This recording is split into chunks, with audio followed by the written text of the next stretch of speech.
This is how I make chicken pho at home. It's actually really easy and so good. So first you want to toast some coriander seeds, a cinnamon stick, and 2 star anise. And now it's time for the aromats. I have ginger, spring onion, and normal onion. Then you need a whole chicken and fill a large pot up with water. Add in 2 chicken stock cubes.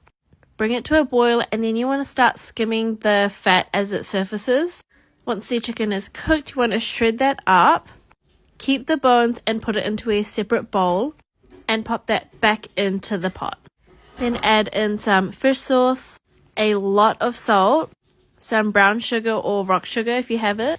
And then after about an hour or 2, strain the soup and then cook your noodles. These are the ones that I used.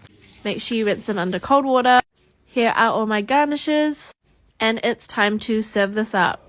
Into a bowl, add the noodles, chicken, spring onion, coriander, thinly sliced onions, and fresh cut chili. Have this with a squeeze of lemon or lime, lots of sriracha and hoisin.